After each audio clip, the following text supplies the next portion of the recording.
Les- Sinon, on peut ne pas s'y reconnaître. Voilà, on peut refuser de faire partie de ce groupe. Il y a tellement eu de métissage qu'il y a des gens il y a des personnes qui trouvent que hein, c'est perdu pour eux, la source est perdue. Donc, il est inutile de se référer à l'histoire. Et donc, il faut vouloir s'intéresser à cette descendance. Il faut vouloir faire partir de ce groupe. Bien. Alors, pourquoi ce thème? Le conférencier vous en dira davantage et le directeur de l'ILENA va un peu élaguer le travail tout à l'heure pour vous dire l'intérêt de ce thème. Mais je voulais vous dire déjà que ce thème procède d'un phénomène d'homophilie. Le phénomène d'homophilie, c'est la perception qui inscrit cette université-là par-delà les frontières, dans une sorte de continuité communautaire. Il s'agit d'Africains et vous êtes des Africains. Donc, il y a une sorte de continuité communautaire. Et on parle de figures inspirantes parce que ce sont des figures dont vous pourriez éventuellement vous identifier. C'est pour cela qu'on parle de phénomène d'homophilie. Le phénomène d'homophilie, c'est-à-dire vous vous identifiez à des personnes qui vous ressemblent plus ou moins, des personnes qui vous ressemblent et qui ont réussi. Ce ne sont pas toutes les figures, ce sont bien quelques figures. Ouais. Donc, il y a un tri qui a été fait. Alors, il est à ma montre 13h35. Je pense que je vais laisser la parole au directeur de ILENA pour qu'il fasse son allocution. Je vous donne le conducteur en même temps. Docteur Bédio ne pourra pas être avec nous, il est souffrant. Donc, il n'y a que le directeur qui va intervenir ici. Et puis, après le directeur, je vais présenter le conférencier. Et ensuite, nous allons donner la parole au conférencier. Et après, nous allons procéder à la séance de questions-réponses. Et puis, nous aurons un mot de clôture. Vous êtes d'accord avec le conducteur? Ça va? Ça vous convient? Bien. Je laisse la parole au directeur de ILENA, docteur Aruna Koulibaly. Vous pouvez l'applaudir, s'il vous plaît.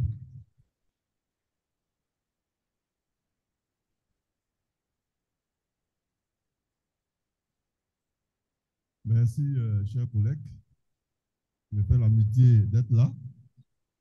C'est un jour assez particulier. Samedi, ce n'est pas très évident et je comprends que on est un monde relativement réduit, et comme tu l'as dit, de qualité.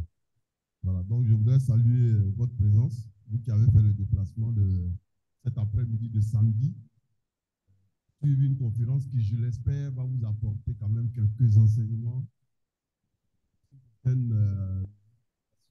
votre ou de vos cursus académiques, voire même de vos vies respectives. Je l'espère en tout cas. J'ai préparé un grand et bon discours en fait, dans la perspective d'avoir quelques officiels ici, mais je pense qu'on va aller à l'essentiel. Mais je voudrais quand même vous saluer et vous dire le respect que j'ai pour vous. Voilà. Merci. Et je voudrais vous inviter par la même occasion à dresser une liste de présence. Une liste de présence pour ceux qui sont là. Bon, on a dit initialement, c'est adressé aux France, mais je vois Dieudonné qui est là, qui est un master, mais ce n'est pas grave. C'est même une très bonne chose. Alors, je vais vous livrer quand même le contenu de mon discours, en espérant qu'aux alentours de 14 heures, heure que nous avons prévu comme point de départ de la conférence, que notre conférencier qui était en ligne, c'est lui que vous avez vu tout à l'heure, puisse être prêt pour prendre la parole. Alors, nous sommes ici présents ce jour pour partager une expérience qui, je l'espère, constituera pour nous le point de départ d'une série de réflexions à mettre au crédit de notre institution commune. L'Université Félix Houphouët-Boigny, comme l'Université de Tuskegee, notre partenaire du jour, et comme toutes les universités à travers le monde, a pour vocation de former et d'instruire. L'université, cela n'est pas toujours connu, a aussi pour vocation de créer des liens, de faciliter des rencontres et des partages d'expériences, d'autoriser des échanges, de construire des opportunités. L'ILENA, l'Institut de littérature et d'esthétique négro-africaine, qui est un des multiples démembrements de l'Université Félix Houphouët-Boigny, avec les missions spécifiques qui sont les siennes, s'inscrit parfaitement dans cette vision. Mieux, la perspective négro-africaniste de cet institut, que j'ai le privilège de diriger maintenant depuis un peu plus d'1 an déjà, rencontre dans une parfaite harmonie celle de l'Université de Tuskegee, elle-même historiquement réputée être rattachée à la communauté afro-descendante. Située dans l'État de l'Alabama, dans le sud des États-Unis, Tuskegee est le lieu de naissance du chanteur Lionel Richie, que vous connaissez certainement, et de Rosa Parks, figure emblématique de la lutte contre la ségrégation raciale aux États-Unis.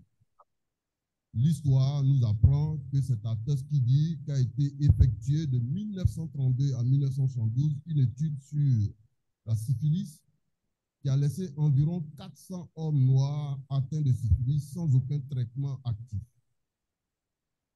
L'histoire nous apprend également que c'est dans cette ville que fut installée la première unité de pilotes afro-américains durant la Seconde Guerre mondiale, les Tuskegee Airmen. Cette chronique féroce de ceux des nôtres qui ont été déportés outre-Atlantique est aussi une part de notre propre histoire. En l'apprenant, nous apprenons une part de notre cheminement. Cependant, nous n'entendons pas revenir à cette part douloureuse de notre histoire pour entretenir des larmoiements stériles et des lamentations puériles. Nous entendons y revenir pour y extraire le meilleur des destinées et trajectoires d'excellence que ceux des nôtres qui nous ont été arrachés nous proposent comme modèle extrême de résilience. L'ILENA entreprend ainsi de valoriser au profit des étudiants africains dont les ambitions sont parfois freinées par les contingences de nos sociétés en mutation, des parcours d'exception, des itinéraires d'excellence issus des communautés d'Africains et d'Afro-descendants d'ici ou de la diaspora. L'ILENA entend dans le même temps servir de passerelle entre l'Université Félix Houphouët-Boigny et les institutions d'ailleurs, dans une collaboration nord-sud ou sud-sud fructueuse. L'ILENA entend encore faciliter des rencontres et créer des opportunités d'échange. La conférence de ce jour devra, nous l'espérons et le souhaitons vivement, ouvrir la vision de nos étudiants que vous êtes, nourrir les débats scientifiques par le croisement des perspectives de regard sur des cheminements des sexes. La conférence de ce jour devra poser l'expérience des sociétés avancées comme des archétypes dont il faudra s'inspirer pour se construire sans connaître les heurts et les malheurs qui ont été les leurs. La conférence de ce jour devra également poser les itinéraires individuels représentés comme des paragons qui serviront de modèle à des trajectoires individuelles. Celles de tous ces jeunes étudiants présents ici dans cet amphithéâtre. De cette conférence, nous espérons ainsi des échanges fructueux, des questions pertinentes sur le parcours d'exception et d'excellence qui seront présentés. De cette conférence, nous espérons des enseignements riches, tirés des trajectoires complexes et difficiles qui ont parfois engendré des success stories inespérées. De cette conférence, nous espérons, pourquoi pas, quelques opportunités pour les étudiants africains présents ici cet après-midi. Quoi qu'il en soit, Dr Bill Ndi, notre conférencier du jour, nous apprendra, j'en suis certain, autre chose que ce que nous savons déjà. Et ce que nous savons déjà de notre histoire commune avec les afro-descendants. C'est par exemple que la négritude, ce mouvement culturel et littéraire n'est pas né de la seule volonté de Césaire, Senghor, Damas, Diop, etc., mais qu'il a été annoncé et préparé par les écrivains noirs de Harlem que sont Countee Cullen, Claude Mackay, William E. Du Bois, etc. Mais il faut bien croire que ces inspirateurs de la négritude ont bien, malgré eux et à leur corps défendant, occulté d'autres figures non moins importantes d'hommes et femmes noirs dont l'histoire méconnue a marqué notre humanité. Mesdames et messieurs, chers étudiants, donc, que ce moment de partage et d'échange permette le basculement de quelques destinées d'étudiants à l'instar de celle de Booker T. Washington serait pour nous la plus importante des gratifications, même si c'est une seule destinée.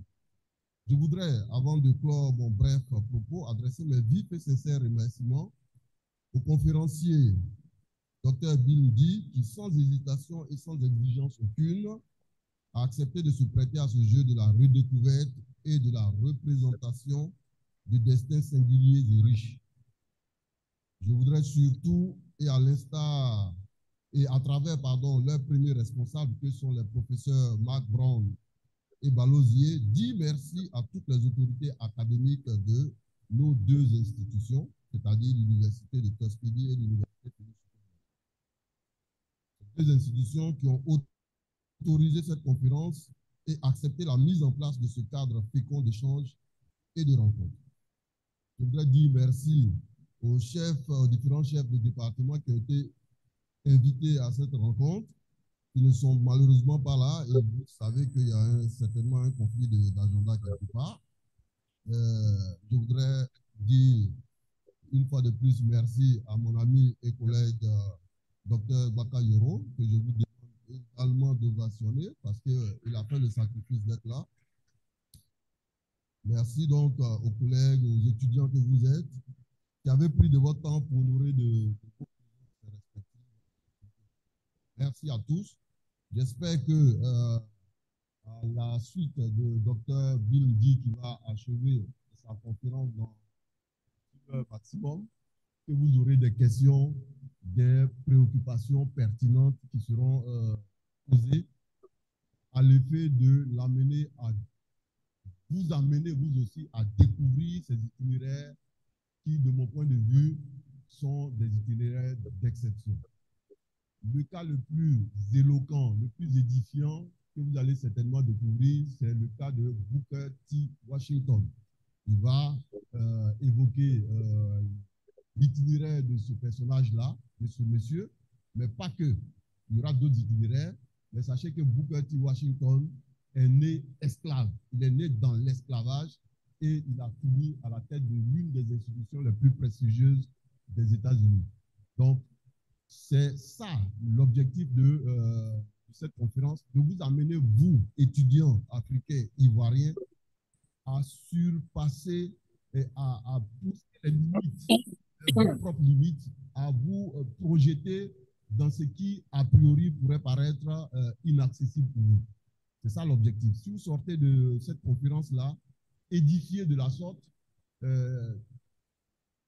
convaincu du fait que vous avez toujours des limites à repousser pour pouvoir vous construire, je pense que même s'il y a une vingtaine, une trentaine de personnes ici, cette conférence aura été pour moi, en tout cas, un franc succès. Je vous remercie et j'espère que on va pouvoir se parler de façon constructive. Merci. Merci, monsieur le directeur. Directeur de l'ILENA, Dr Aruna Koulibaly, vient de planter le décor, il vient de contextualiser la cérémonie. Vous savez désormais ce dont il est question ici. Bien, je pense que je vais présenter.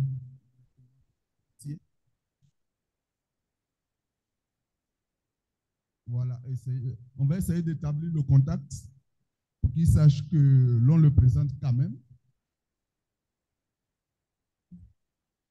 Non, je suis là. Vas-y. Ah, d'accord. Il est avec nous. Je voudrais saluer le docteur Bill Indy. Je vous demande de l'applaudir déjà. Merci. Alors, j'espère que le docteur m'a vu quand même, non? Oui. D'accord. Donc, il arrive à m'identifier, ne serait-ce que physiquement. Je vais le présenter.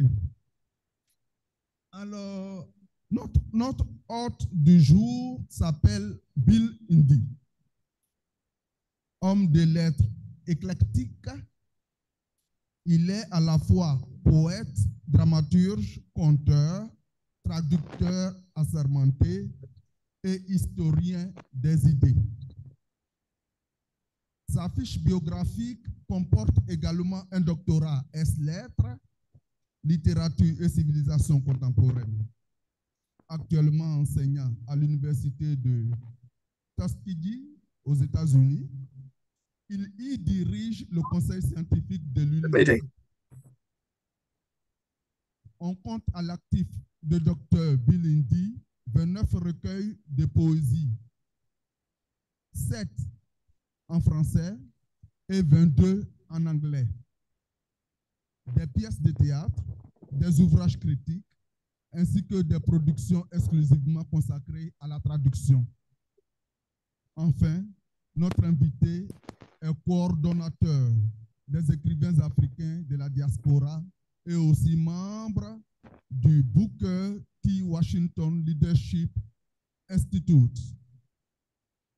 Je vous prie d'ovationner les compétences et les charges de notre invité. Je voudrais dire à Dr Bill Indy que c'est un plaisir de l'avoir et que nous sommes tout oui. Nous lui donnons 40 à 1 heure du temps, 40 minutes à 1 heure du temps pour qu'il puisse nous édifier sur le thème. Docteur, vous avez la parole. Bon, merci beaucoup, professeur Bakayoko. Et je profiterai de cette occasion, déjà pour commencer, à remercier l'université Houphouët-Boigny et surtout l'ILENA, avec à sa direction le professeur Koulibaly, pour avoir organisé cette rencontre. Je profite et j'ai saisi cette occasion pour vous apporter les salutations les plus chaleureuses depuis Tuskegee University dans l'État d'Alabama. Et normalement, notre président devrait être là. L'heure qui lui a été communiquée était 9 heures. Et je pense que quand il serait là, je lui céderai la parole. Et également, il y a le recteur qui devait y être. Mais à l'heure actuelle, j'ai aussi connecté quelques Africains de la diaspora très importants que j'aimerais leur donner ne serait-ce qu'une minute chacun de dire un mot. Parce que si vous voyez connecté, il y a M. Edward Dean, professeur d'architecture, qui pousse l'architecture à un certain niveau, et je lui laisserai la parole, et je vous introduirai à l'une des filles d'Afrique. Elle est ivoirienne et je suis sûr que personne dans cette salle ne la connaît. Mais c'est la personne qui nourrit les astronautes ici aux États-Unis et elle travaille, elle est scientifique et chercheuse à l'université de Tuskegee. Donc, et aussi, j'ai un ami d'enfance qui est directeur de l'UNICEF, de l'Afrique orientale et l'Afrique australe. Il est connecté à nous. C'est autant de soutien qui vient pour vous transmettre le message que vous avez la possibilité infinie pour réussir. Avant que je n'entame avec la thématique, je céderai la parole à M. Dean. Vous avez 1 minute 30 secondes, M. Dean. Et de là, Dr. Marceline Egnen, je vous demanderai de venir aux caméras, ainsi que le docteur Ngwakum Paul. Vous auriez 1 à 2 minutes à parler à nos jeunes frères et sœurs et aussi nos jeunes frères et sœurs qui sont sur le continent sur la possibilité qu'ils ont à prospérer. Je vous remercie pour l'instant. Monsieur Dean. Bon, vous m'entendez? Oui, on vous attend 5 sur 5. Bon, je salue les jeunes compatriotes africains de Côte d'Ivoire et du Mali qui sont censés être dans ce Zoom. Dans mon jeune âge, il y a 40 ans, j'avais été volontaire avec la coopération suisse pour construire le campus de Cambouensé qui est devenu une université au Burkina Faso aujourd'hui, comme première expédition en Afrique. J'ai fait l'école polytechnique de Lausanne et ensuite j'ai immigré avec ma famille aux États-Unis pour faire l'Institut polytechnique de Georgia Tech pour faire un diplôme, un PhD de computation du design. Pour dire en 2 mots que, à travers cette expérience, j'ai pu élever mes enfants dans le confort d'une société moderne et ils ont réussi plus que moi. Donc, ça veut dire que tout Africain à qui on donne des possibilités d'émergence et à qui on fait rêver des choses qui dépassent son plafond peut percer dans le monde, pas seulement dans la boxe ou dans le football, dans les sciences. Je publie une revue qu'on appelle Papyrus, qui a dressé la liste de 10 Africains qui sont à la clé de la modernité aux États-Unis. Les gens qui ont fait la fibre optique, qui ont fait l'Internet des objets et compagnie, pour dire que nous sommes pour qu'on aligne les curriculums des universités africaines sur les universités les plus avancées dans le monde, que ce soit en Amérique, que ce soit en Chine, en Russie, partout. OK.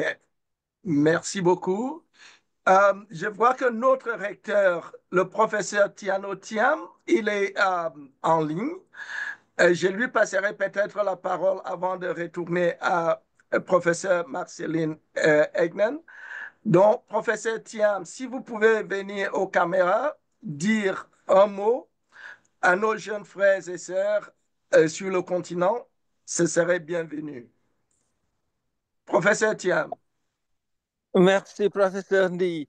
Mais malheureusement, pour la caméra, ça ne va pas marcher parce que je suis en route avec les enfants et ma femme. Je profite du week-end parce que ça fait un moment quand même. Mais il fallait que je me connecte juste en signe de reconnaissance et aussi vous dire que vous avez mon soutien le plus total et le plus parfait. Et encore une fois, merci pour tout ce que vous êtes en train de faire pour l'Afrique et pour l'homme noir, la femme noire en général. Merci encore une fois. Merci beaucoup. OK, je passe à l'enfant chéri de la Côte d'Ivoire. OK, cet enfant chéri que je profite de l'occasion pour la réintroduire à son pays natal, le professeur Egnan Marceline, ingénieur, chercheur, celle qui a des patentes à son compte, celle qui nourrit les astronautes.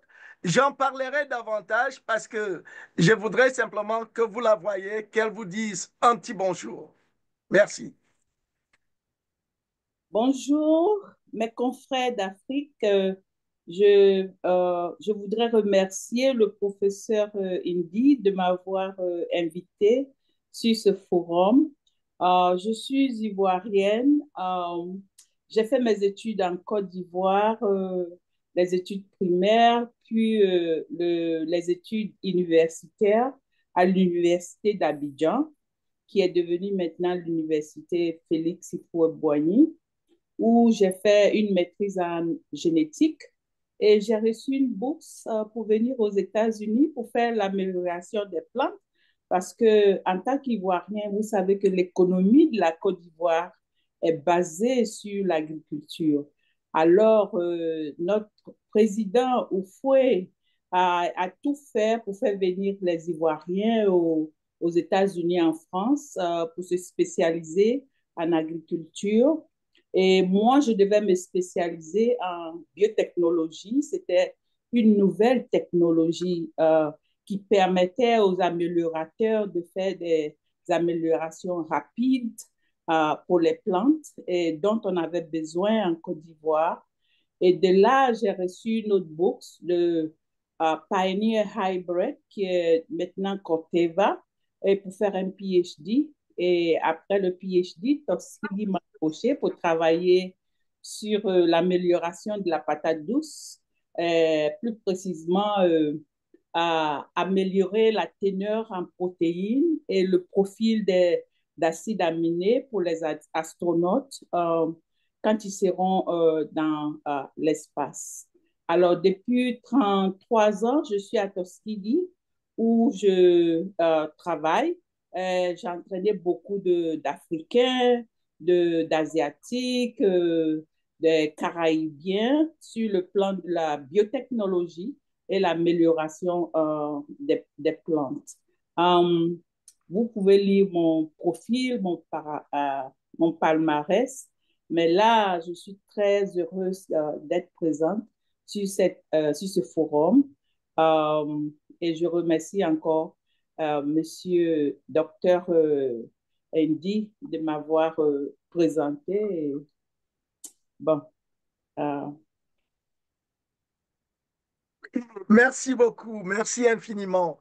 Avant que je ne prenne la parole pour parler du jour, j'ai un ami d'enfance, je pourrais pas, je voudrais qu'il nous dise au moins quelque chose, parce que mon parcours, comme le sien, est un parcours de titan, et lui, on est parti du village africain, il est à la tête de l'UNICEF dans l'Afrique orientale et l'Afrique australe.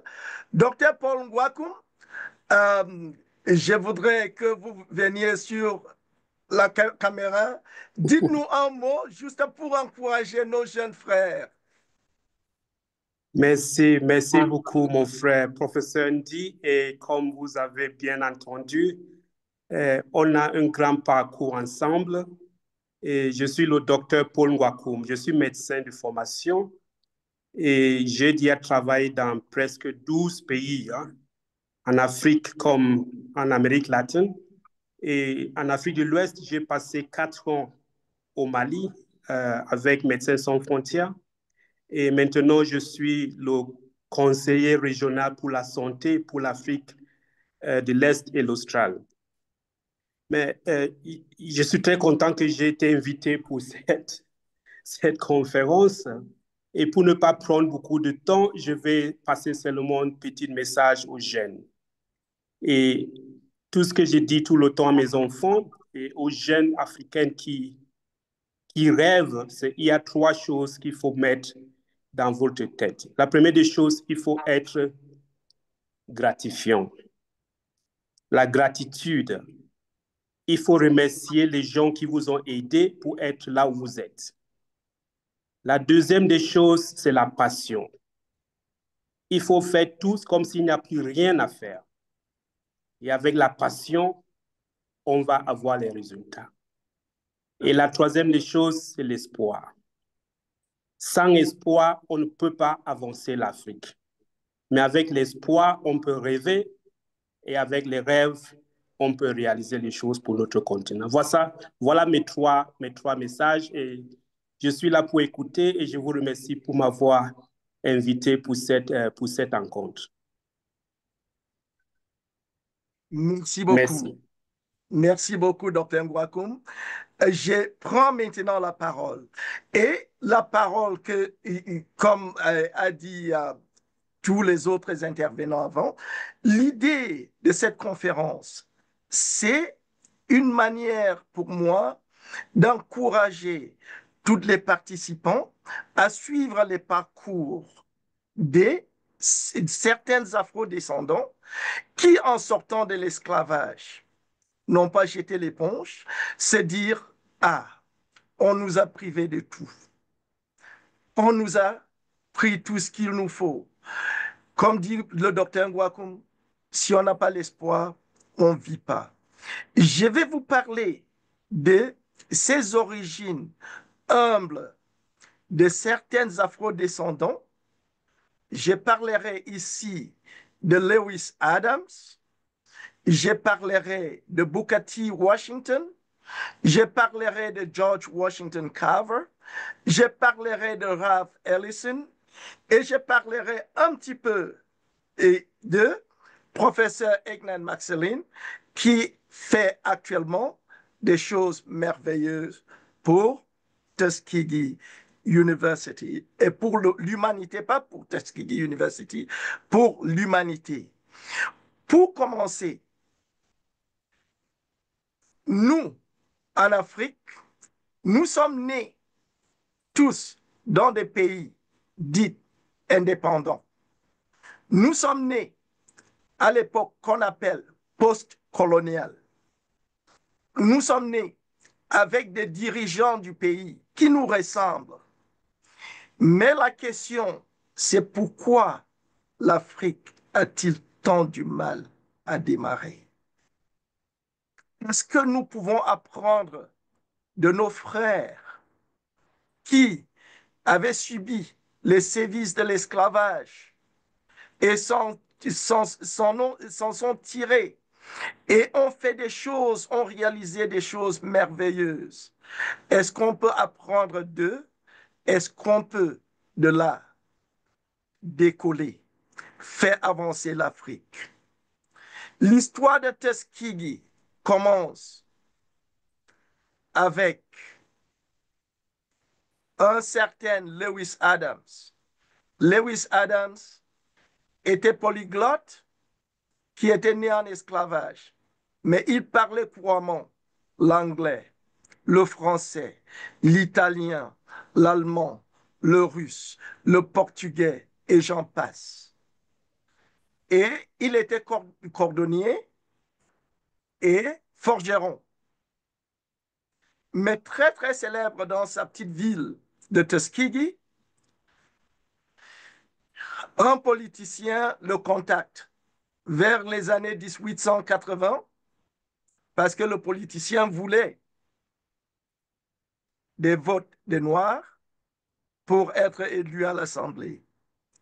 Et voilà que Lewis Adams, on contacte Lewis Adams, nous voulons la vote des Noirs. Qu'est-ce qu'on peut vous offrir à vous? Vous voulez de l'argent, on vous en donnerait. Vous voulez X, on vous en donnerait. Devinez ce que c'était sa réponse. Je ne veux de rien sauf une promesse et l'argent pour démarrer une institution pour former des Noirs. Voilà l'esprit collectif, l'esprit de quelqu'un qui voyait plus loin que le bout de son nez. Il se dit, si jamais il y a une école qui permettrait à former des Noirs, on ne formerait pas simplement des Noirs du continent américain, mais on formerait des Noirs de partout dans le monde. De là, on lui a pourvu la terre, mais il avait réquisitionné le salaire pour des enseignants et on lui avait donné 2000 $. Il n'y avait rien il n'y avait absolument rien sur le terrain et je vais faire un partage d'écran en 1 minute pour vous montrer les origines humbles de Tuskegee et de là où on se trouve aujourd'hui. Mais avant le partage de l'écran, je voudrais parler un petit peu, pas un petit peu, mais je parlerai de Booker T. Washington. C'est là où Booker T. Washington est venu dans la photo. Parce que quand on avait besoin de quelqu'un, un noir qui était déjà instruit, qui pouvait diriger l'école, on a fait appel à Bukati. Mais qui est Bukati? Bukati, c'est un nom qui doit retentir dans les oreilles de tout Africain. Bukati, c'est un nom que tous les lèvres africaines doivent répéter. Un jeune né en esclavage, qui s'est affranchi, qui s'est acheté sa liberté lui-même et qui a parcouru à pied 800 kilomètres pour arriver à Hampton, en Virginie, juste pour s'instruire, arriver à Hampton, on lui refuse l'inscription à Hampton Institute. Lui, il ne s'est pas découragé. Il a dit non. Tant que je suis dans les environs où il y a des études, je vais apprendre, même ne serait-ce qu'entendre mot par mot des élèves qui sortent des classes. C'est comme ça que je vais me former. Mais pendant qu'il y est, un jour, il est en train de dormir par terre, à même le sol. Et la femme du président de l'université passe le voir et lui demande, « Oh, fiston, qu'est-ce que tu fais là?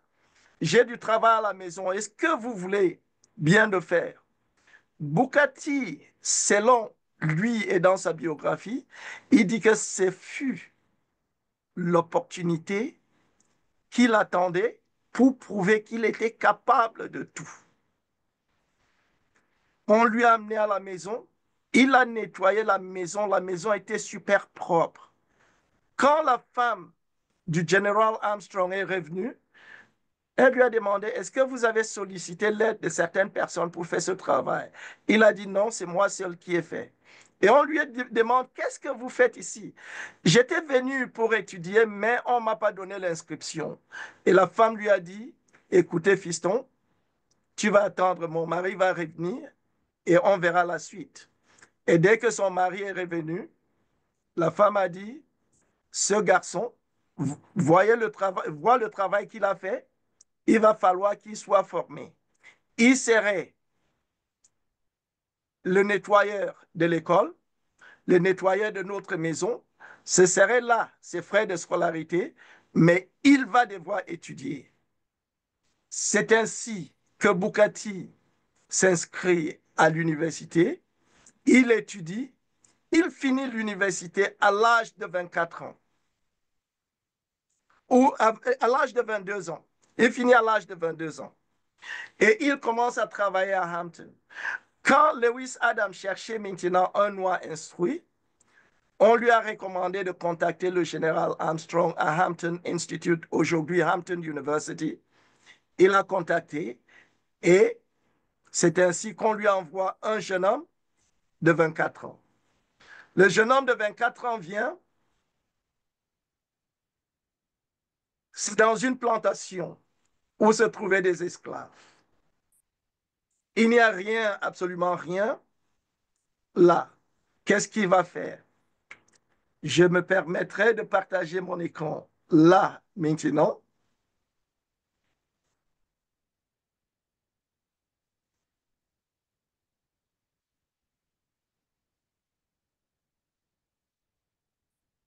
Vous voyez bien mon écran? Est-ce qu'on voit bien l'écran avec les images? Je voudrais juste un signe, thumbs up, qu'on voit bien les images. OK. Vous voyez ces images? C'est ici qu'a commencé Tuskegee University. Et ça, c'est les premières images de 3 bâtiments. De ces 3 bâtiments, le bâtiment qui est à votre droite, avec quelques silhouettes devant, ce bâtiment est encore, c'est préservé pour la mémoire historique sur le campus de Tuskegee University. Donc, quand Booker T. Washington est venu, imaginez ce terrain était simplement en brousse, c'était la forêt. Et il a commencé petit à petit, comme ça, pour construire. Si vous regardez ma toile de fond, c'est l'un des bâtiments qui est à Tuskegee aujourd'hui. Ça, c'est Margaret Murray Hall. Et Margaret Murray Hall, c'est juste comme l'un des petits bâtiments qui se trouve à Tuskegee. Bon, je vais arrêter ce partage pour continuer avec l'histoire de Booker T. Washington. Quand Booker T. Washington arrive à Tuskegee, il a l'idée que la libération du monde noir passerait par la libération du peuple noir du continent. Et pour ce, qu'est-ce qu'il s'engage de faire? Il s'engage que les Noirs doivent être formés pour se servir du cerveau, des mains et du cœur. Et il prit gage pour former les Noirs de partout dans le monde où ils se trouvent. C'est ainsi qu'est venu son contact avec des Africains de l'Afrique du Sud, du Nigeria, du Libéria, du Togo. S'il y a des Togolais dans la salle, et il y avait un Tuskegee Institute qui était au Togo. Et s'il y a des Camerounais en salle ou connectés, il va falloir qu'ils sachent que quand les Allemands ont pris le Cameroun comme colonie et le Togo et la Namibie et le Zanzibar, ils sont venus à Tuskegee pour suivre comment on formait des Noirs pour les préparer à l'indépendance. Ça, c'est une histoire qu'on pourrait en parler longuement lors des questions-réponses. Donc, Booker T est quelqu'un qu'on peut émuler, son exemple est un exemple à suivre. Parce que quand je parle de Booker T. Washington, j'ai dit ceci. Tout Africain connaît bien Nelson Mandela. Tout Africain connaît bien Desmond Tutu. Mais personne ne sait que sans Tuskegee University, sans Booker T. Washington, il n'y aurait pas de Nelson Mandela, il n'y aurait pas de Desmond Tutu.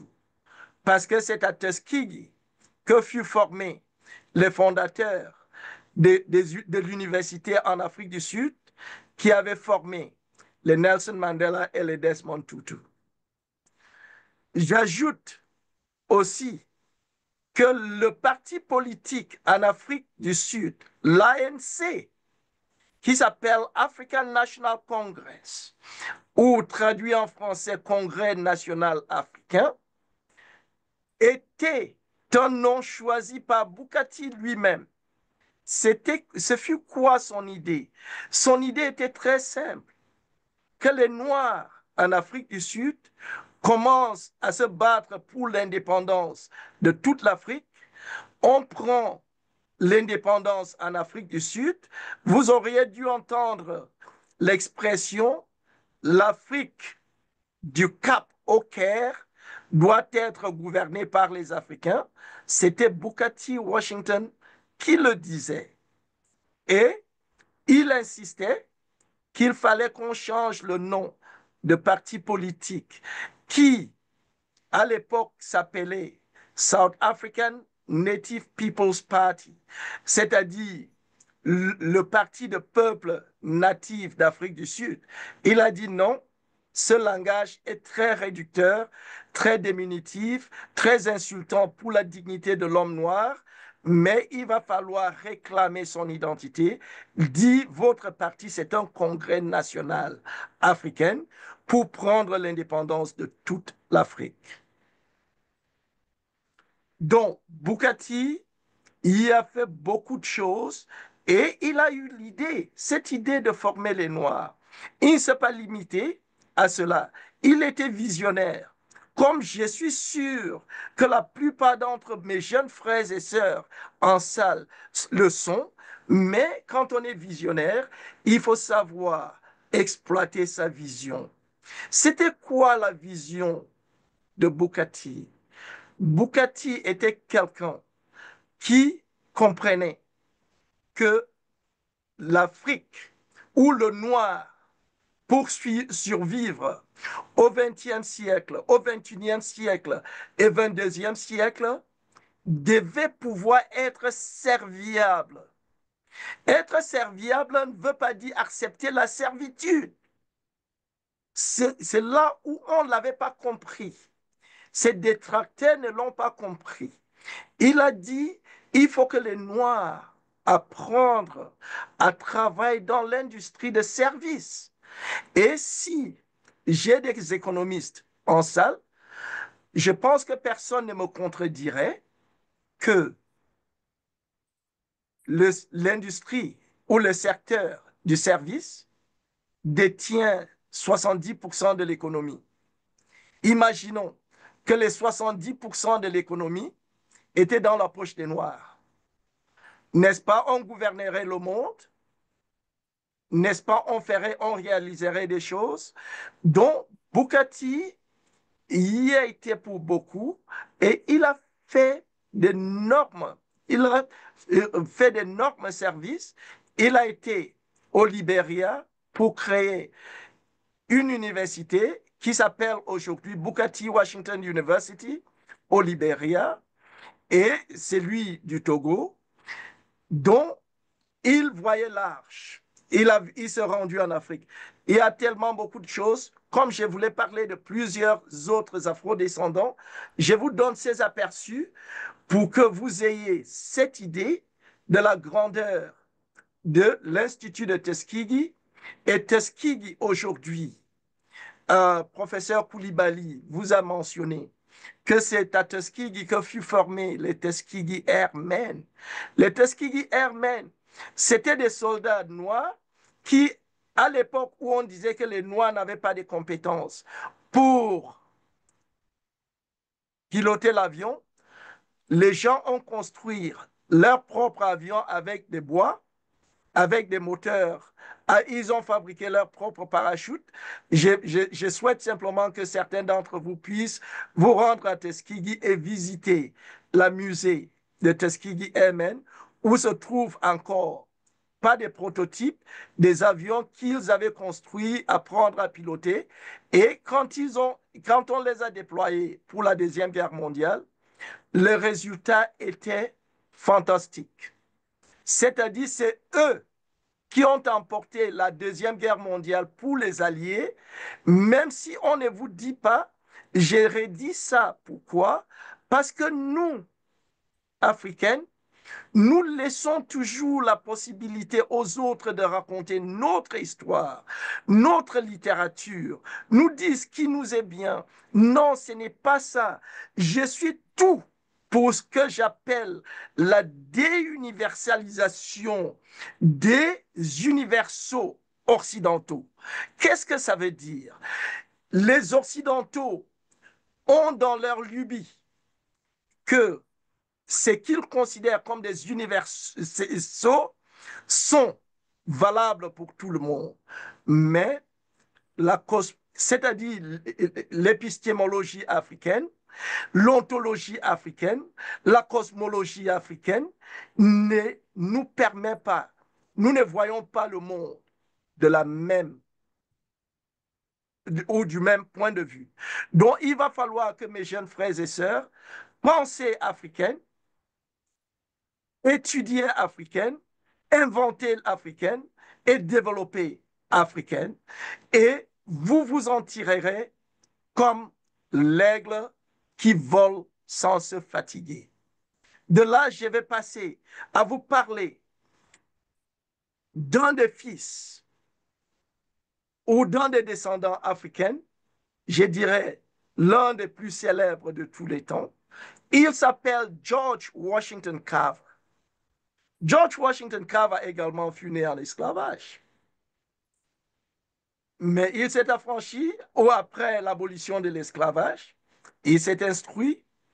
Il était un scientifique de très grand renom, quelqu'un qui a fait des recherches sur les arachides ou les cacahuètes, et il a développé plus de 3000 inventions à partir des cacahuètes. Je suis sûr que quand j'ai grandissé, on disait la Côte d'Ivoire était le premier pays producteur du cacao. Je suis sûr que s'il y avait des scientifiques, des jeunes frères, vous allez vous en prendre à étudier le cacao. Vous pouvez faire des découvertes pas possibles avec le cacao, comme l'a fait George Washington Carver.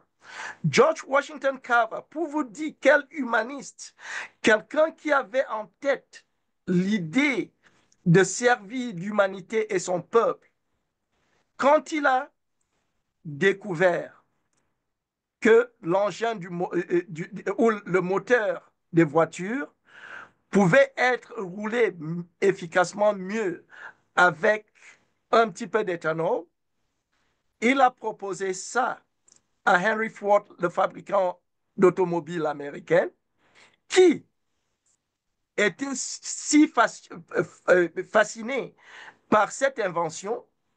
Il a fait le déplacement pour Tuskegee pour demander à George Washington Carver, je vous donnerai tout ce qu'il vous faut, vous quittez Tuskegee, vous venez travailler pour moi. Et qui peut deviner ce que c'était sa réponse? Sa réponse vous surprendra. Ce n'est pas de l'argent qui compte pour moi, c'est la libération de mon peuple. Si je peux faire ces découvertes et servir mon peuple et permettre à mon peuple d'être libre, je mourrai heureux. Et il a décliné l'offre. Le même monsieur a plus de 100 patentes sur la patate douce. Ces découvertes, vous ne pouvez pas l'imaginer. Donc, je parle de lui pour dire quoi aux jeunes? Vos possibilités sont infinies. Vos possibilités sont infinies.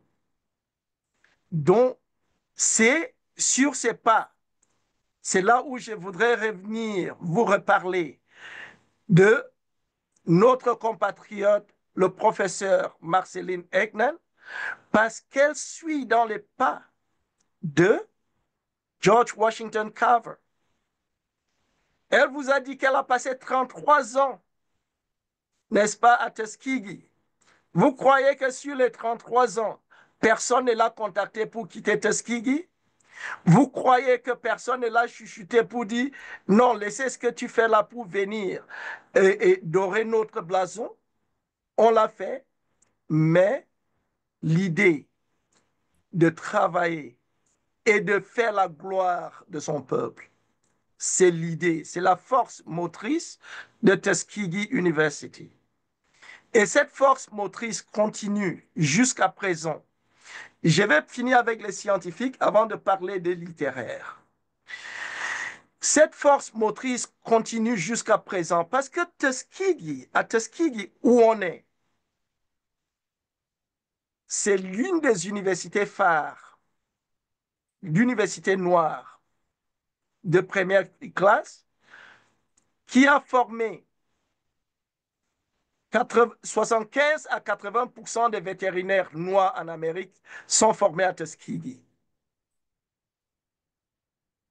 Tuskegee a formé beaucoup plus d'officiers dans l'armée américaine, y compris des généraux, OK, plus que toutes les académies militaires comprises. Tuskegee University est la seule université noire qui forme des astronautes en génie aéronautique et aéronospatial. C'est le premier producteur des ingénieurs en mécanique, électrochimique et j'en passe. Actuellement, Tuskegee forme les aviateurs, nous avons un programme pour former des pilotes noirs et on vient de redémarrer ce programme dont nous invitons les jeunes, mes jeunes frères et sœurs qui rêvent de piloter un jour. OK? Pensez à Tuskegee University. C'est là où vous auriez votre formation et vous n'aurez pas à la regretter jamais. Aussi, Tuskegee a une école d'architecture. J'ai fait intervenir le professeur Edouard Dean plutôt dans cette rencontre. Il était professeur d'architecture, suivant sur les pas du premier noir à avoir un doctorat en architecture, Robert R. Taylor, qui fut l'architecte de Tuskegee. Donc, nous détenons également à Tuskegee des programmes en agronomie, des programmes en cybersécurité. Et parler de cybersécurité, c'est Tuskegee University qui héberge et instruit l'État sur le curriculum de cybersécurité sécurité dans tous les États-Unis. Donc, toutes les autres écoles prennent leur proforma de Tuskegee. Maintenant, vous allez poser la question, professeur Ndi, vous avez parlé des scientifiques. Qu'est-ce qu'il en est des littéraires? Qu'est-ce qu'il en est des historiens? Qu'est-ce qu'il en est de ceci? Qu'est-ce qu'il en est de cela? Et je tiens à dire, Tuskegee est une université qui était en première ligne sur le mouvement de droits civiques. Tuskegee, c'est une université qui avait vu naître des écrivains comme Ralph Ellison. Si vous ne connaissez pas qui est Ralph Ellison, notez et regardez L'Homme invisible. C'est avec son écrit L'Homme invisible que Ralph Ellison, formé à Tuskegee, aurait changé le parcours de la littérature anglo-américaine à jamais. Il faut aussi regarder Albert Murray. Albert Murray, un grand écrivain qui était aussi mentor de Ralph Ellison, qui a réalisé de grandes choses en littérature. Parce que nous parlons littérature et esthétique, c'est là où Albert Murray a démontré la relation entre littérature, le blues, le jazz, toutes sortes de ce que nous vivons au quotidien noir, pour démontrer comment la littérature trouve sa place avec ces autres pratiques artistiques. Donc, en dehors de Ralph Ellison et Albert Murray, je pense que je peux parler de Claude McKay. On nous a parlé de mouvement de Harlem Renaissance, mais je vous dirais le Harlem Renaissance avait débuté à Tuskegee parce que les Langston Hughes, les Claude McKay, les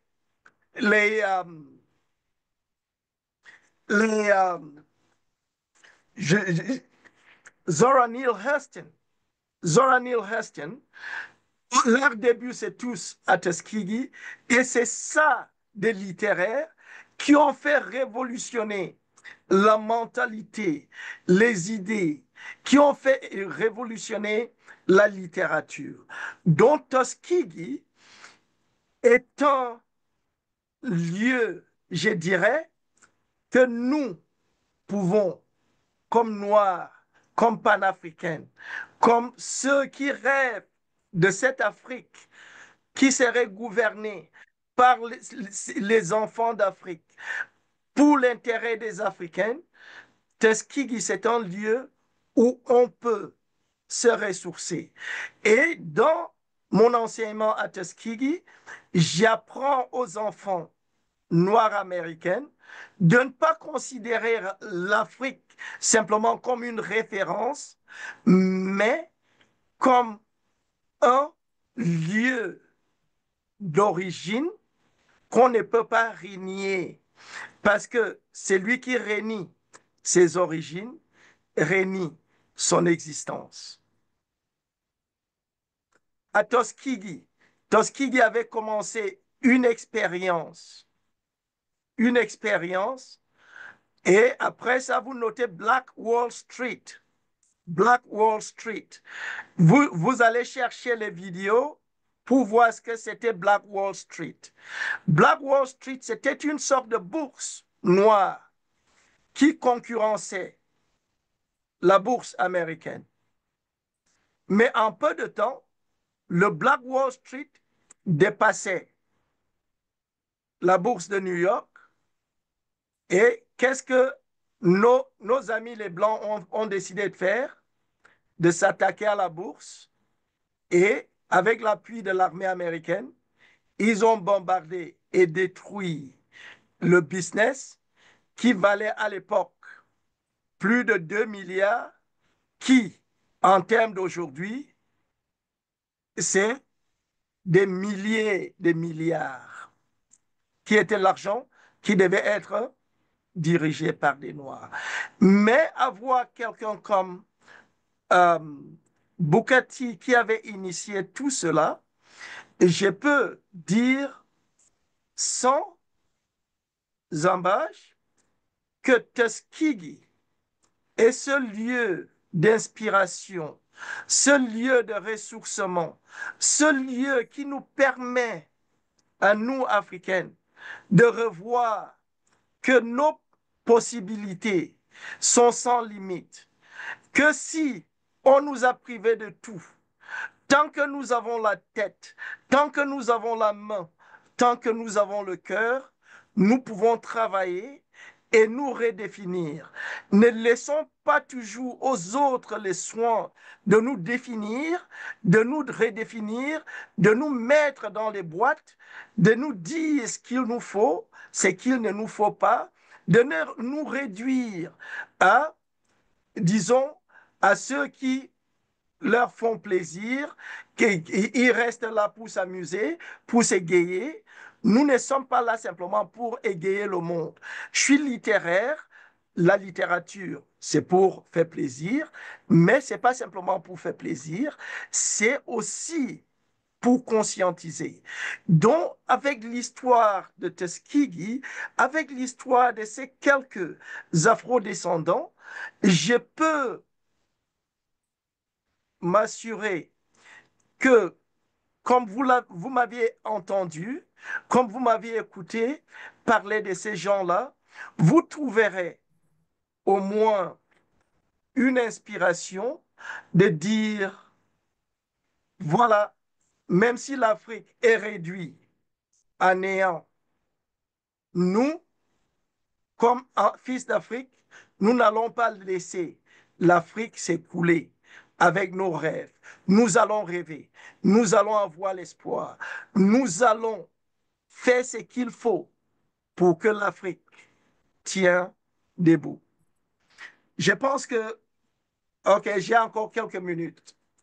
Et je voudrais, pour conclure, simplement exhorter les jeunes, mes jeunes frères et sœurs, que lorsque vous vous engagez dans vos études, dans vos rêves, il faut prendre en dernier mot ces 5 P que je veux vous donner. La première, c'est la passion. Pourquoi la passion? Si on est passionné de rien, on n'est pas vivant. Quand on est passionné de quelque chose, c'est sûr qu'on peut pousser son énergie à son limite pour réaliser cette passion. Mais avoir la passion, ça ne suffit pas parce que il faut pouvoir persister, dans la persistance. La persistance qui a à faire avec la résilience. Si on ne s'acharne pas sur sa passion, on perd l'équilibre, on tombe et c'est fini. Mais parce qu'on persiste, Cela ne veut pas dire qu'on n'aurait pas des embûches, qu'on n'aurait pas des problèmes. C'est là où viendrait le troisième P, qui est la persévérance. La persévérance. Et quand on persévère, c'est sûr qu'on est en bon chemin de la réussite. Et avec la persévérance, il faut ajouter la patience. Parce que je sais que mes jeunes frères et sœurs en Afrique, nous sommes tous à la hâte. Nous aimons la réussite facile, la réussite instantanée. Mais je tiens à vous dire, comme votre aîné, de telles choses, ça n'existe pas. Si vous avez une réussite instantanée qui n'a pas suivi le parcours de passion, persistance, persévérance et patience, il faut vous demander, c'est quoi la contrepartie? Il faut vous demander la contrepartie. En dehors de cela, lorsque vous exercez ces 4 P, le cinquième de P, c'est ce que j'appelle la performance. La performance, c'est performer, fait pouvoir exercer ce qu'on est passionné et ce dont on est passionné au maximum, à son optimum. Parce que il ne suffit pas d'exercer sa fonction, il faut aller au-delà de la fonction qu'on exerce. Je vais tirer ma révérence ici, espérant que lorsqu'on va ouvrir la séance questions-débat, cette question-réponse va enrichir la discussion et je sollicite à mes jeunes frères et sœurs, n'hésitez pas à poser des questions que vous avez à poser. Il y a des autres qui sont en audience. Si je n'ai pas de réponses, ils vont pouvoir vous répondre. Et je vous dis merci pour l'université Houphouët-Boigny, pour l'autre université au Mali, pour les étudiants, pour la jeunesse africaine. La jeunesse africaine, c'est l'espoir de l'Afrique. Écoutez, vous êtes l'espoir de l'Afrique. Et ne l'oubliez pas. Si vous quittez cette conférence avec rien, retenez le mot, affichez-vous devant le miroir et dites-vous, je suis l'espoir de l'Afrique. Et dis-toi, que ferai-je pour que l'Afrique sache que je suis son espoir? Je vous remercie.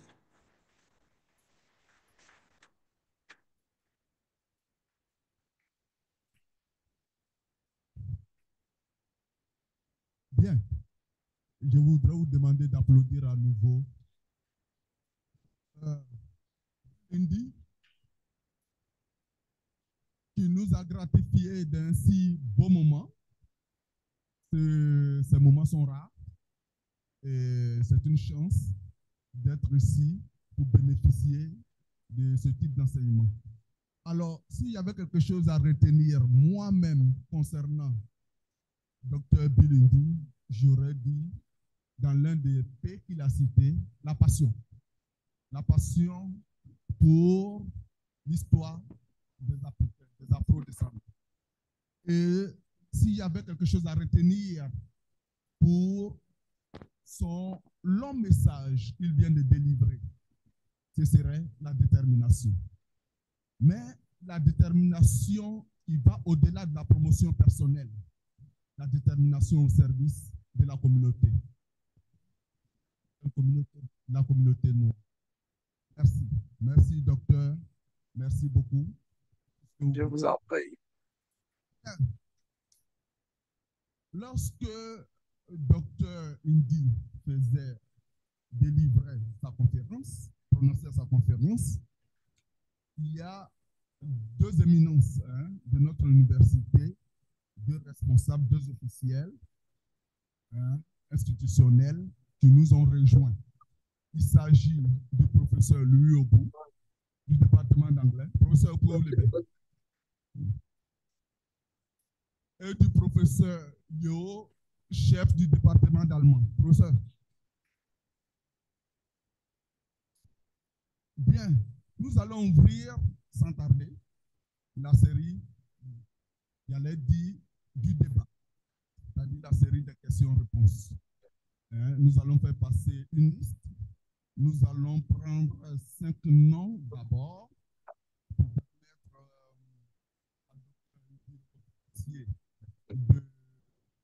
à de ces premières questions.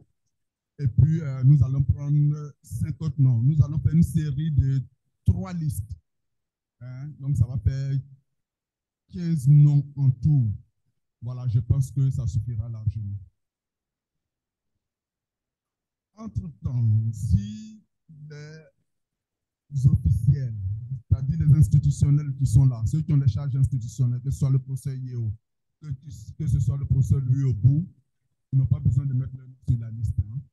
Voilà, je peux leur donner le micro à tout moment. Si le directeur aussi de l'IDE avait intervenu, prendre le micro. Est-ce que la liste, il y a une liste qui passe ou pas? D'accord.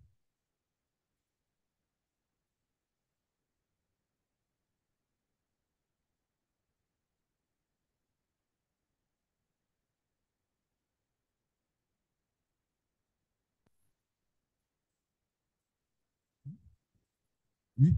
Alors, le directeur de l'ILENA, docteur Aruna Koulibaly, voudrait intervenir. Merci, docteur Baka. Je voudrais dire grand merci au professeur Louis Obou et au professeur Yo Lassina de nous prendre et de nous rejoindre cette journée, cet après-midi. C'est un samedi après-midi et ce n'est pas très évident, je l'ai dit. Honnêtement, je ne m'attendais pas, malgré l'invitation, je ne m'attendais pas à vous recevoir. Et je voudrais, avec la permission des étudiants ici présents, qui ont vraiment l'amitié à chaque fois de nous rejoindre quand il y a une activité. Vous savez, les activités, il y en a énormément sur la fac. Et ce n'est pas toujours évident de pouvoir honorer de sa présence toutes ces activités-là. Merci, chers collègues. Je voudrais également inviter Dr Bill Ndi à revenir, n'est-ce pas, dans son propos sur les noms, n'est-ce pas, des figures qui ont été évoquées ici pour que les étudiants puissent prendre note. Parce que derrière, j'espère qu'il y aura de la recherche derrière pour, au-delà de cette conférence-là, que vous puissiez être davantage édifiés sur le contenu du message qui vous a été délivré cet après-midi. Donc, c'est cela déjà ma première préoccupation, qu'on revienne sur ces noms-là et également sur le nom des différents intervenants qui sont sur place, qui sont j'allais dire, sur le panel, pour qu'on puisse les connaître également davantage et qu'on puisse faire également de la recherche derrière pour en savoir davantage sur ces figures.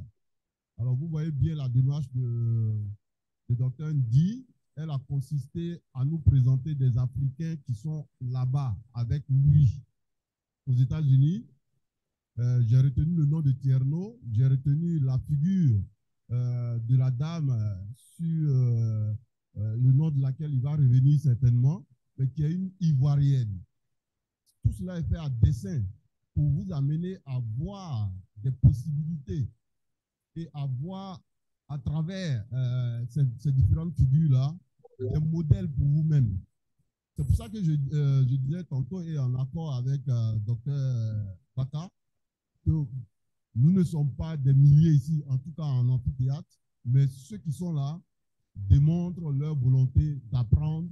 Et je pense que le message délivré cet après-midi par Dr Bildi, nous sommes parfaitement en harmonie, parce que l'objectif ici, au sorti de cette séance-là, c'est de vous amener à savoir repousser vos limites.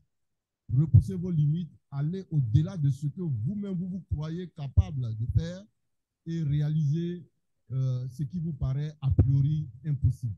Donc, moi, j'allais inviter Dr Bindi à revenir sur ces différents noms avant de poursuivre la série des échanges. Merci. OK, merci beaucoup, professeur Koulibaly. J'ai évoqué des noms et j'ai parlé de Lewis Adam. Lewis, c'est comme Louis, mais épelé en anglais L-E-W-I-S. Et Adams, c'est A-D-A-M-S.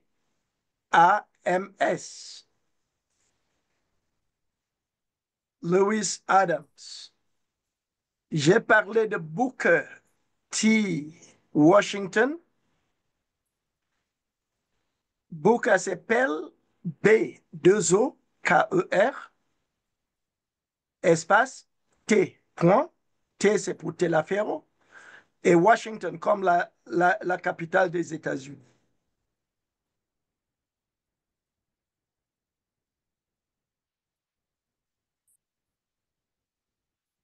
J'ai aussi parlé de George Washington.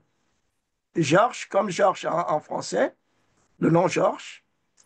Washington Carver. Carver, c'est C-A-R-V-E-R.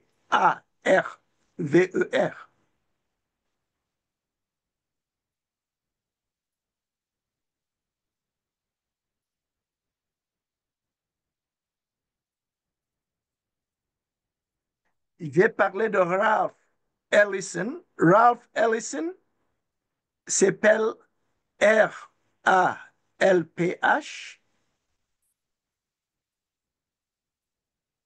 Et Ellison, c'est E-2-L-I-S-O-N.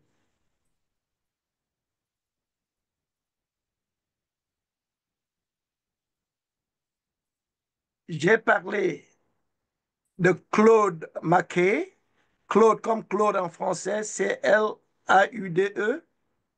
Claude Mackay, c'est M-C-K-A-Y.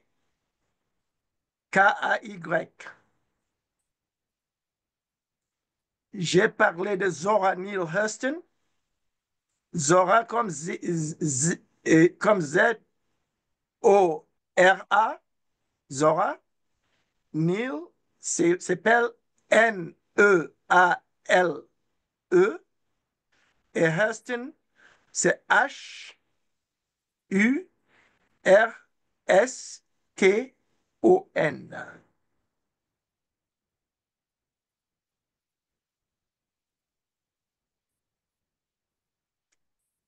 J'ai parlé de Langston Hughes, qui sont des figures emblématiques. Langston Hughes, Zora Neale Hurston, Claude Mackay, c'est des figures emblématiques de la Renaissance de Harlem.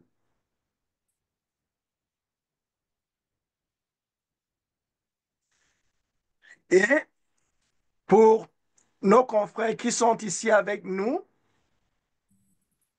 j'ai parlé de l'architecte Édouard, comme Édouard en français, Din, s'écrit D-I-N.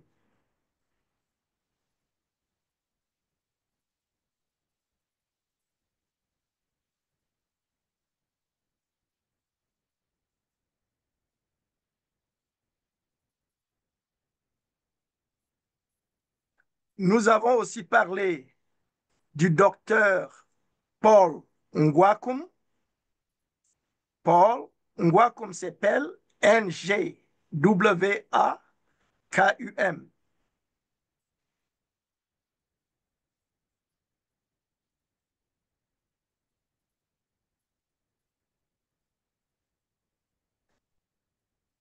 Et aussi notre recteur de l'université, le professeur Tierno Thiam. Tierno, c'est T-H-I-E-R-N-O. Et Thiam, c'est T-H-I-A-M.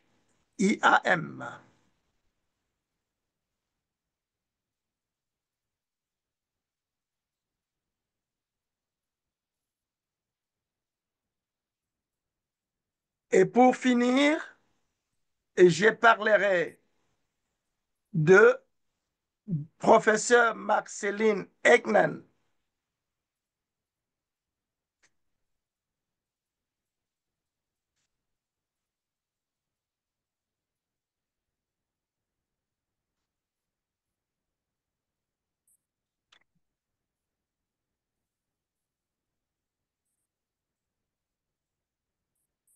Et je profite de l'occasion pour faire un partage avec vous sur le continent.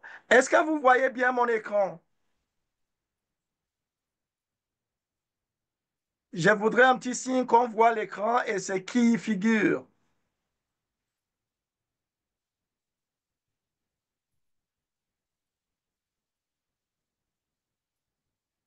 Est-ce que je peux avoir un signe que vous voyez bien ce qui est à l'écran? Oui. OK. Il n'y a pas d'image, il y a juste Marceline Eguin. All right. Bon, c'est ce que je voudrais déjà. Vous voyez bien, et à l'image, je vais... let me see. Je vais essayer de...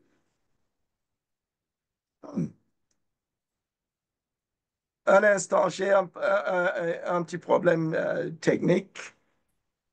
Mais si vous voyez bien Marceline de l'App Dweller, je voudrais simplement faire savoir à l'audience que ça, c'est un poème écrit en anglais qui est affiché à la bibliothèque de Tuskegee University pour célébrer notre sœur, ce qu'elle a fait et ce qu'elle continue à faire pour, pour Tuskegee. Attends, je vais reprendre l'image. Je ne sais pas pourquoi c'est...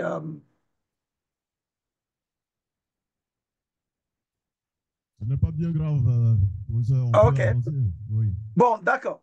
De toutes les façons, c'est juste pour faire savoir que nous devons nous célébrer nous-mêmes. Il ne faut pas attendre que ce soit les autres qui nous célèbrent. OK. Merci beaucoup. Merci, docteur. Merci, docteur Indi. Alors, nous n'avons pas beaucoup de monde sur la liste. Nous n'avons que 3 noms. Mais je voudrais moi-même poser une question. Allez-y. Avant de donner les différents noms qui sont sur ma liste. Alors, vous avez donné quelques figures que Oui. l'on appelle, conformément à notre thème, des figures inspirantes. Alors, j'ai l'impression qu'il y a une consécution, c'est-à-dire on n'a pas l'impression qu'il y a une mutualisation des moyens.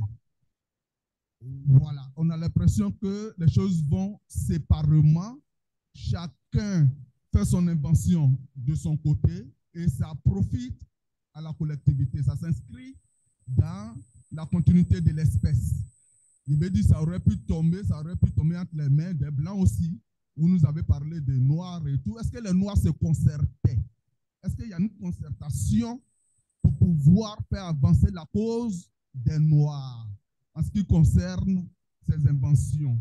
Je veux dire, en ce qui concerne tout ce qui est scientifique. Est-ce qu'il y avait une concertation entre Noirs?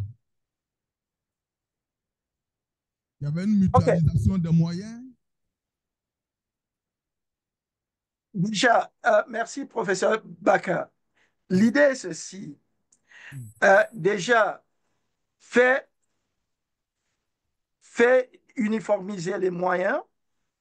Il aurait fallu, je dirais, bref, oui, il y a concertation, mais concertation en fonction des moyens. Et l'idée pour moi ici, c'est pour démontrer à nos jeunes frères, parce que je dirais aussi, il y a quelque chose que j'aurais dû dire, parler de la collaboration, parce que personne n'est réussi seul. Si vous cherchez la réussite seul, cela veut dire vous faussez déjà l'entreprise ou ce que vous entreprenez, vous faussez ça d'ores et déjà, alors que euh, alors qu'il y a concertation, il y a ma sœur Marceline qui va vous répondre à cette question parce qu'elle vous a dit qu'elle a passé du temps à former des jeunes noirs venant d'Afrique, venant de partout ici. Donc, je lui laisse la parole de répondre à cette question. Docteur Egnan. Merci, professeur Indy, docteur Baka. Je voudrais adresser votre question d'abord dans les années 1900 où il y avait l'esclavage aux États-Unis, comme a raconté le professeur Indy, les Tuskegee a organisé beaucoup de conférences pour réunir les scientifiques African-American à Tuskegee. Et chaque année, il y avait deux types de conférences. Il y a une conférence qu'on appelait Farmers Conference et l'autre conférence, c'était Professional Agriculture Workers Conference.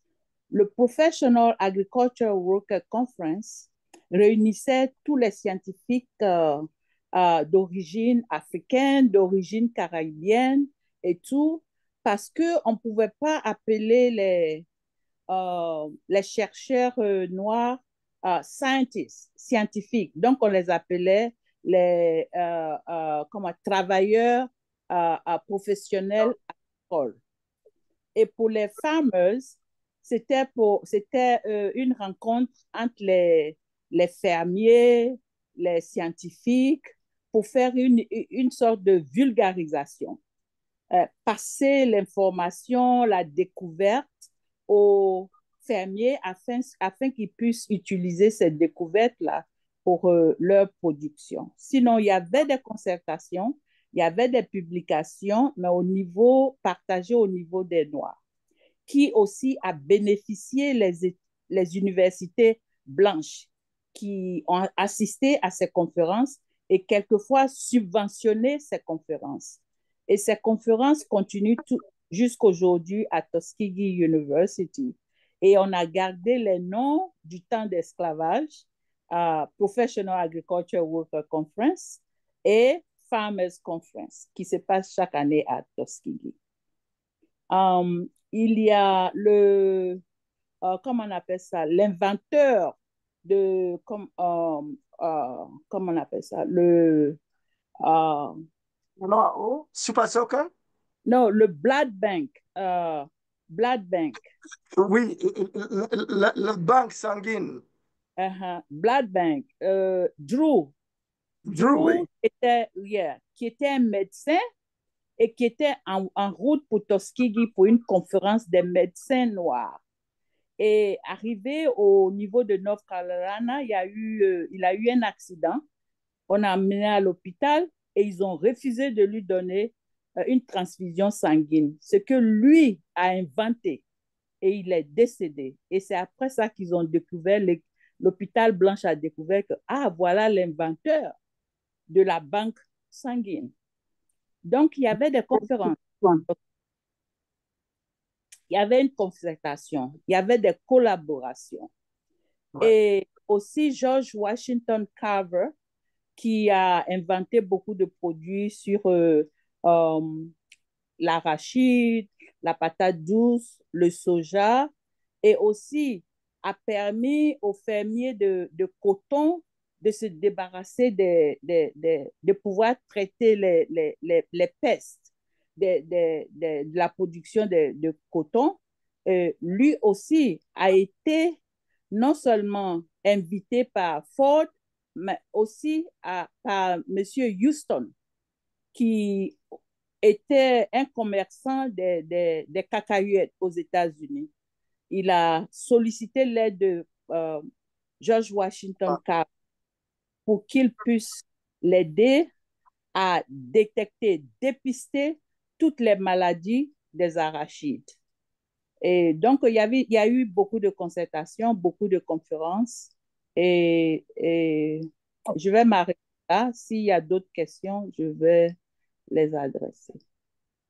Avant de reprendre la parole, professeur Baka, j'aimerais ajouter à ce niveau de concertation, il va falloir que mes jeunes frères et sœurs sur le continent sachent que le premier congrès panafricain qui eut lieu à Londres en 1900, il y avait une pré-conférence à l'université de Tuskegee pour poser des jalons, des sujets de discussion à ce congrès panafricain.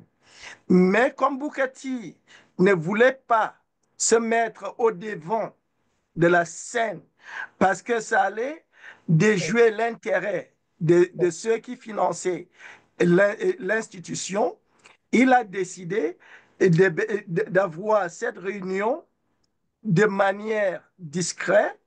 Il y a des documentations. On a eu une pré-conférence avant d'aller à Londres en 1900.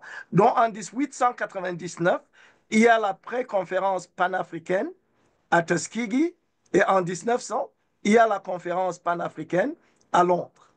Je m'y arrête.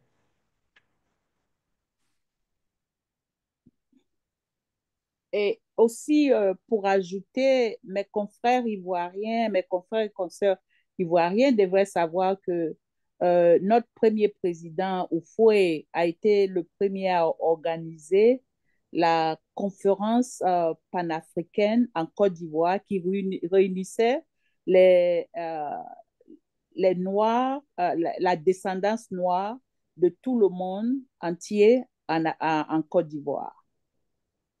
Si vous vous rappelez, chaque année, ça, Je pense qu'ils ont eu un petit problème technique parce que je ne les vois pas sur l'écran. Ils auraient dû avoir un petit problème technique. Bon, de toutes les façons, pour nous qui restons là, y a-t-il des questions? Venez sur la caméra et posez des questions en attendant qu'ils se reconnectent.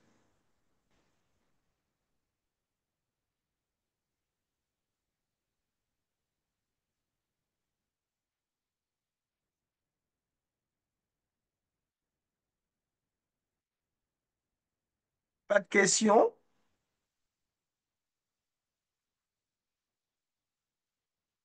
Bon, de toutes les façons, comme ils ont des problèmes techniques, je pense que on va se dire, je vais vous dire merci à vous tous. Je dis merci à Dr. Ango, merci à Madame Bridget Yengi, Dr. Dean, Professeur Maxeline Egnan, Miss Maimon Mary, Dr. Moïse Sunga, Dr. Paul. Je vous dis donc tous merci et on se dit donc à très très bientôt.